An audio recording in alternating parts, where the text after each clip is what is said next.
Experience certainly doesn't make us immune to accidents now, does it? We've been learning that all throughout this series.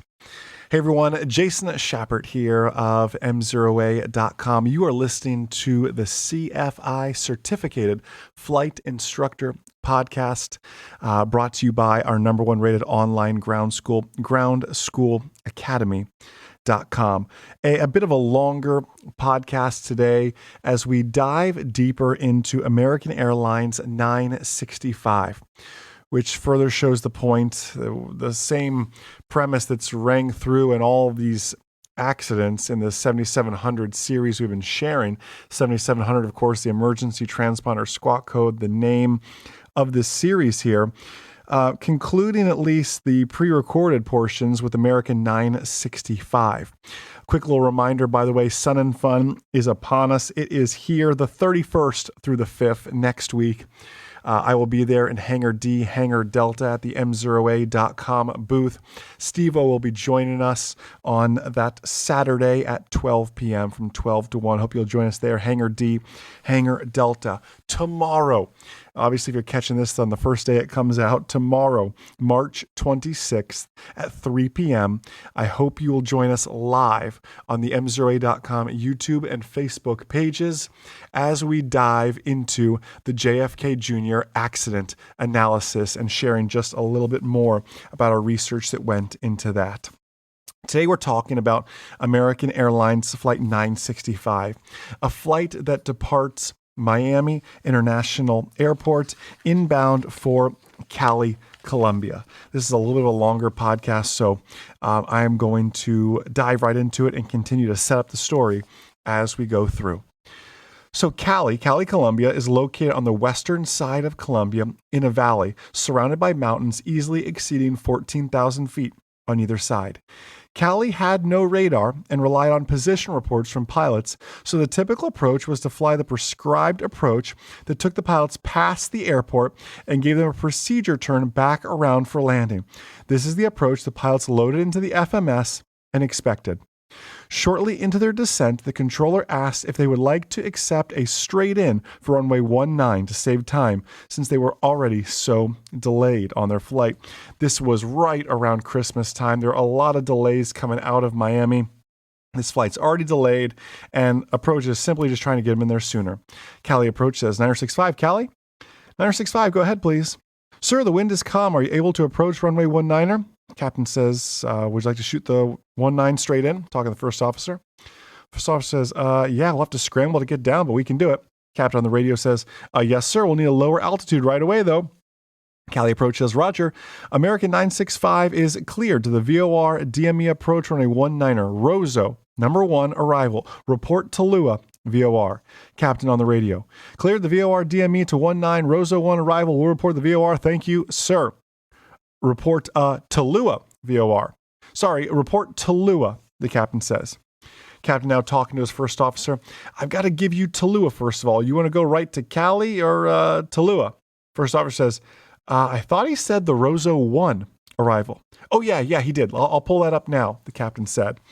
Now you can see just this. Again, all of this is talking about crew, resource management, how well we work together in the cockpit. And that's, you're going to see that shine or lack of it shine through here. So despite being slightly high to accept a straight in, the crew figured they could make it work. They accepted the straight in landing for 19, smoothly brought the throttles back and deployed the speed brakes to expedite their descent down from 17,000 feet. The controller asked American 965 to report Tallulah, which the crew acknowledged. With the co-pilot flying, the captain began to look for the approach plate for runway 19er, all while clearing their previous approach out of the FMS. Remember, they were all set up for their previous approach, so they had to clear the FMS and get this whole new system set up in there. The captain assumed that since he was asked to report Tallulah, that it must lay ahead of him. However, remember, Cali doesn't have a radar. So he was told to report Tallulah. He assumed it lay ahead of him, yet every time he loaded Tallulah into the FMS, it reported behind them. Finally, situational awareness snuck in and they realized they had long since passed Tallulah. and the captain attempted to load the next fix into the FMS, another ground beacon called Rozo. Now, Rozo was identified on the captain's chart as simply the letter R, which he put into the FMS and pressed enter. However, because of complexities of the FMS and confusion over duplicate R's, imagine that, the identifier is just the letter R. There are multiple letter R's in the database, just single letter R's. So the captain mistakenly loaded Romeo, which is a fix, a waypoint, 100 miles to the east in Bogota. The autopilot then made an aggressive turn to proceed in that direction. There they were, now flying exactly 90 degrees off course through a valley with 14,000-foot peaks at night. To make matters worse, the descent continues. First officer, okay, we're cleared down to 5 now? Captain, that's right. And off Rozo, which I'll tune here. Captain, you see what I get? First officer, yeah, I imagine he's programming the FMS. It keeps taking him over to this Romeo intersection. And he's going, you see what I get? It's trying to take us to Bogota. Captain, at 21 miles, at 5,000, that's part of the approach, okay? I've heard and done a lot of approach briefings in my day. At 21 miles, at 5,000, that's part of the approach, okay? Isn't exactly a thorough approach briefing. Can you see we're falling behind the airplane? The captain says then, off ULQ. So let me put ULQ in here, 17.7, because I want to be on raw data here with you. Cali approach says, American 965, distance now. What do you want, sir? Distance, your DME. Oh, okay, distance from Cali is 38. First officer then goes, where are we? Cali approach, Roger. First officer, we're going out to, captain cuts him off, says, let's go right to Tallulah first off, okay? Yeah, where are we heading, says the first officer. 17.7 ULQ. I don't know. What is this ULQ? What happened here? The alarming question is, what is this ULQ? ULQ is the identifier for Tallulah. It's clear now to me we can see situational awareness eroding along with CRM. Let me ask you a question. Let's pause here for a second. Have we been creating a chain of events that you can identify? I want you to watch for a truth I find in nearly every accident I've researched. The longer the chain gets, the harder it is to break. Said another way, and more specifically to this accident, the further you fall behind the airplane, the more and more difficult it is to catch up. In the case of American 965, the descent continued below 13,000 feet and below the highest peaks in the area. Captain, let's come to the right a little bit. First officer, yeah, he's wanting to know where we're heading. He's still talking about that previous radio call about Cali approach, asking him, where are you at? Where are you going? I'm going to give you a direct Tallulah, says the captain. Okay. Right now, says the captain. Okay, you got it, says the captain. First officer, simply just okay. Captain says, and it's on your map. It should be. Yeah, it's a left turn. Left turn, says the first officer. With this, the aircraft rolls from a left turn to a right turn as the altitude passes 13,600 feet. The heading has reached 100 degrees before the direction of the turn was reversed. Yeah, I've got to get that expletive, though you can hear the navigation receiver in the background as he's talking, VC in Morse code. Okay, I'm getting it. 17.7, it just doesn't look right on mine. I don't know why. Navigation receiver, now you hear the sound of ULQ in Morse code. Left turn, says the first officer. So you want a left turn back around. Left turn back around to ULQ. The first officer realizes this is back behind us. It's a big left turn all the way back around to ULQ. With this now, the aircraft rolls from a right turn to a left turn at 6 degrees left bank. The aircraft rolled into a right turn again, bank angle of 20 degrees. Nah, says the captain. Let's press on to where, though, says the first officer. Tallulah, says the captain. That's a right turn, says the first officer. Captain, where are we going? 1, 2, come to the right. Let's go to Cali. First of all, we got messed up here, didn't we? He didn't say messed up, by the way. There's another expletive in there. Yeah, says the first officer. Is this a left? Is it a right? Tallulah, Rozo, Romeo. We are descending right now, 2,500 feet per minute into the Andes. And despite what you're thinking, this isn't the captain's first trip to Cali. He had been here 13 times before, yet all those trips were at night. Maybe he's never seen the mountainous terrain before. Now, I want to pause for a moment. And unfortunately, in aviation, we can't pause and pull over and say, okay, let's figure this out. But we can ask someone, a controller. Maybe it's our co-pilot. We can climb above any hazards and hold while we sort things out. Yet too often, we as pilots look at these options as an admission of failure, unable to humble ourselves to the situation.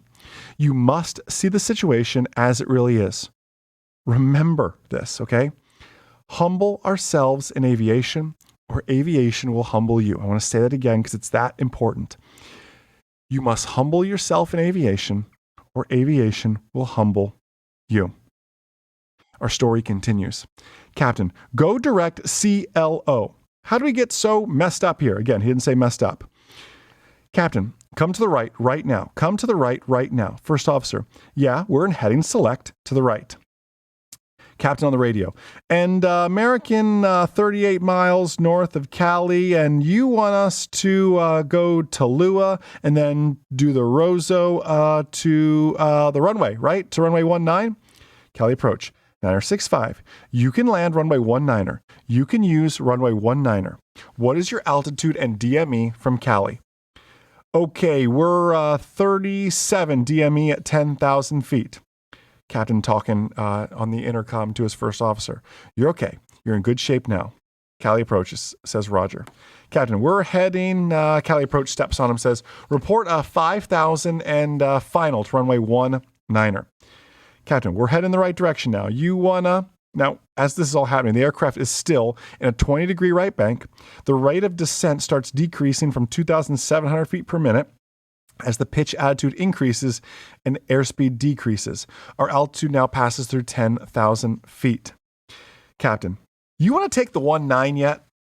Come to the right. Come to the right to Cali for now, the captain says. First officer, who is a gentleman of little words at this point. Okay. Captain, that messed up Tallulah. Again, doesn't say messed up. Tallulah, I'm not getting it for some reason. You see, okay, now, no, Tallulah is all messed up. Okay, yeah, says the first officer. First officer then comes back and says, okay, but I can put it in the box if you want. First officer says, I don't want Tallulah. Let's just go and get the extended center line of, captain says, which is Rosso. First officer, Rosso. Captain, why don't we just go direct Rosso then, all right? First officer, okay, let's. Captain, I'll put that in for you. First officer then, finally someone's getting smart about this flying through the mountains at night. Let's get some altimeters out here. We're through 10 now. All right, says the captain. Cali approach 965 altitude. Captain says 965, 9,000 feet. We are still in a right bank of 20 degrees. It's beginning to decrease, though. The flight level change is disengaged, and the vertical speed and indicated airspeed modes are engaged. The altitude passes through 8,600 feet. Cali approach asks, Roger, distance now? Just then, the cockpit area microphone gives the terrain, pull up. Pitch attitude, 4.5 degrees nose up. The roll altitude is 12 degrees to the right. The airspeed is down to 234 knots. The rate of descent is 1,500 feet per minute. The altimeter is 1,880 feet MSL, but the radar altimeter is just 1,400 AGL. The autopilot disengages and the master warning is activated. The engine EPRs are at 1.0. The captain, few choice words that he says that I can't repeat here. The sound of the autopilot disconnect. Captain says, pull up, baby. Sound of the aircraft stick shaker as the pitch attitude increases to 31 degrees. Picture a 31-degree pitch up. The aircraft rolls out of the right turn, reaches 13 degrees to the left bank. The master caution issued as the radar altitude decreased from 500 feet AGL. The EPRs increased to 1.35 as the radar altimeter now decreases to just 109 AGL, airspeed of 187 knots. Landing gear and flaps remain up. First officer, it's okay. Cockpit area microphone, pull up. Captain, okay, easy does it. Again, we're still hearing the sound of the autopilot disconnect warning. The sound of the aircraft stick shaker stops. First officer says, nope. Captain says, up, baby. Sound of the stick shaker starts again and continues until impact. More, says the captain. Okay, says the first officer. Up, says the captain. And again, all we hear at the end is that pull up. And that's the end of our cockpit voice recorder. The NTSB later concluded, and this was all done through simulation, that if the pilots had retracted the speed brakes within 1 second of starting their escape maneuver, they would have cleared the top of El Diluvio, the flood, by a mere 150 feet. American Airlines at the time hadn't included the retraction of speed brakes in its training for such a maneuver. But let me ask you this question. Was it the failure to retract the speed brakes that caused American 965 to crash? No. It was the chain of events that grew over time. The further behind the airplane we fell, the harder and harder it is to get back ahead of that airplane. In this case, we were 230-something knots at some point in this descent. There are mountains on either side. We are confused about what fixes we are going to. There is no radar at Cali at the time. The fixes they're asking us for are behind us, yet we failed to speak up and mention that. Maybe our DME was off. We didn't even ever put the right fix in, so who knows if our DME was ever correct. This accident is a classic case of not only poor CRM, but it's also a classic case of pilots who just kept flying for too long. And I'm not talking about crew rest time. I'm talking about when things start to happen, when links of the chain start to be created, we have to break them. And usually we break them by just, let's stop flying. Let's land this airplane. I mean, literally stop flying. I mean, land the airplane safely somewhere. These pilots continued to press on. It's the pressures of a commercial pilot sometimes. You're getting paid to deliver a service. You have to be there. It's the day or two before Christmas. Everyone's expecting you to be there. You're flying through the Andes Mountains in a valley, 14,000-foot peaks on either side of you. You continue to descend. The autopilot breaks you off to the wrong fix because you programmed your FMS wrong to a 90-degree perpendicular to your course towards the mountains. And that's where we ended up, in a very, very remote part of Colombia. As you can imagine, there were no survivors to such an accident. It was controlled flight into terrain, a textbook definition of it. And it didn't have to be that way. It started with a breakdown in communication. You could hear the tension between the captain and the first officer through this flight. They weren't on the same page. They were behind on their technology, and this translates just as perfectly as it does today. We may not be flying NDBs and everything else like we have done in times past. We're flying GPS approaches now. However, we can still fall behind the airplane. Your lack of programming or your slow programming could cause you to fall behind the airplane. Teaching your students just to hit direct enter is doing them a true disservice now, isn't it? We have to teach our students to stay ahead of that airplane. So listen, I hope you will join us tomorrow for our live stream. We'll be recreating the JFK Jr. accident, another chain of events, another situation where a pilot just kept flying a little bit too long into worsening weather conditions. I hope you'll share these podcasts, our videos with your students. It means the absolute world to us. Thank you as a flight instructor for taking time to better yourself as a flight instructor. If there were more flight instructors like yourself who took the time to better themselves and become better flight instructors, we wouldn't have all these pilot shortages and all these accidents, this flat accident rate that's not growing but not quite shrinking either. We wouldn't have any of those issues if there were more CFIs like yourself out there. Continue to make and create safer, smarter pilots. And I hope we play just a small part in that big success you're going to have with wherever your aviation career takes you and where the careers and hobbies and passions of your students take them as well. Have a fantastic rest of your day. And most importantly, remember, the good pilot is always learning. Have a great day. We'll see you.